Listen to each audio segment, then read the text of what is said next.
Good morning on this freezing cold morning in Ireland. We've been given permission by Peugeot to test drive the new 508. But we're not going to test it here. Oh no, we're going to test it here. Alicante in Spain. Test the new 508. And well, it's really rather nice. And this is the location.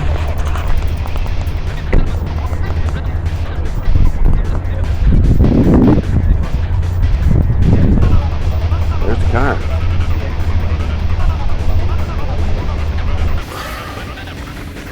Okay folks, welcome along to the test drive of the Peugeot 508. And this one actually does show me the sat nav properly. Doo-doo! That's the parking brake assistance thing, by the way. It's electronic parking brake. It's over here to one side. A lot of electronics in the car, a hell of a lot of electronics. This is the saloon version, as we've been out in the SW version this morning. This is the saloon version, and it's there's lots of Peugeot people all looking at me, wondering what I'm saying.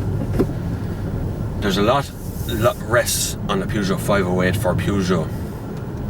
It's obviously a massive investment for the company to make a new car entirely. Hello, Mr. Spanish man. But it's also a huge thing to sell this in Ireland, because this replaces the 407, which is quite a good seller in Ireland.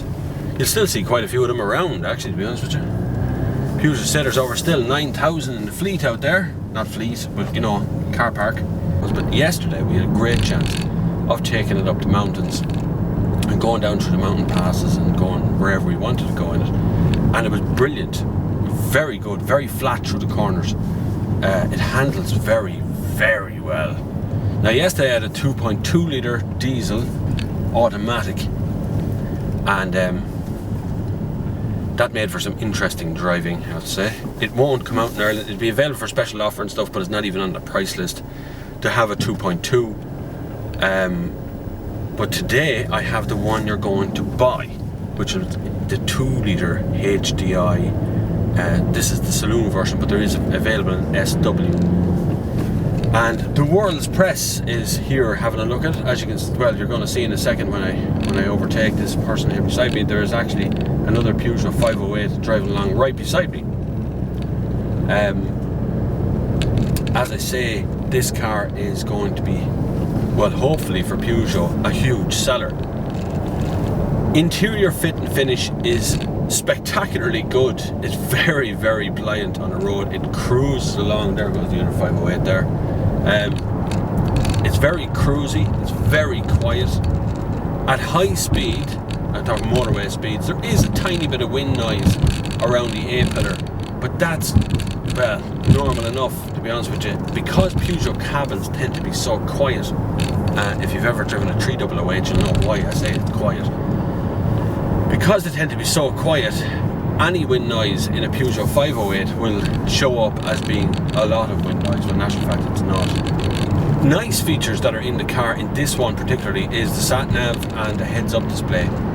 I don't think so that the sat nav is going to be available in Ireland. I'd say it'll be available as an option, but the heads up display should be on most of the models, I would imagine, because heads up display is brilliant. It'll at least be an option. It's very good. It's black, and there's a lovely little LED in there showing me that I'm doing 52 kilometers an hour.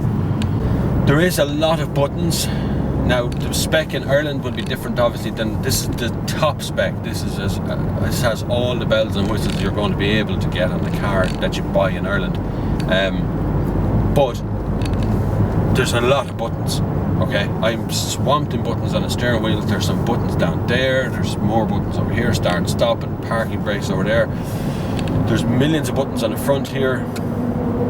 And then you have the sat-nav controls, which are down here, and heated seats, which are also... The rest of the cabin is made up of really nice materials. It's insanely quiet in here. I'm now doing 55 kilometers an hour. And it's really, really whisper quiet around the place.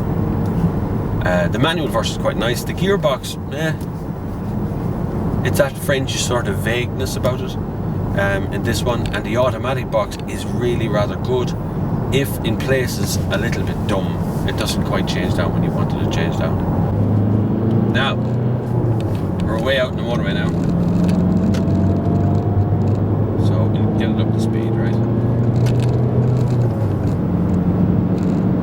Now I'm in fourth gear, 107 kilometers an hour. It's very stable, it's very quiet. Even in fourth, there's actually a 6-speed box in this, so I have 2 more gears to go. Now we're pushing up into 113, 115. The heads-up display is brilliant, by the way, brilliant. You never have to leave your eyes off the road for a half a second. It's fantastic. Now that's 120 kilometers an hour. And there is a bit of wind noise just here along the A pillar. And I can hear a little wind noise from that side as well. But other than that, it's very quiet in here. The road noise, now I have to say, the Spanish roads are very good. Okay, they're very flat. A lot of them are quite new. They don't get the weather we get over here, over there. They get just, it's nice sunshine most of the time. This is still winter. I mean, this is February. And outside temperature is now 14 odd degrees. Yeah, 14 degrees.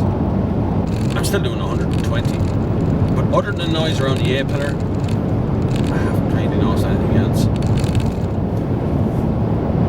It's very flat in the corners, even on a long corner where you'd expect the suspension to kind of wallow out after a bit. It doesn't. It's very nice. It's very pleasant. Peugeot, in a big press conference that went on till the wee hours last night, are very excited about this car. It's going to compete in places like China, where it's actually going to get manufactured in China, not the ones we buy in Ireland. Ones we buy in Ireland manufactured in France or England. But the Chinese market are quite into their saloon cars. You know, saloon is a sort of a status symbol over there.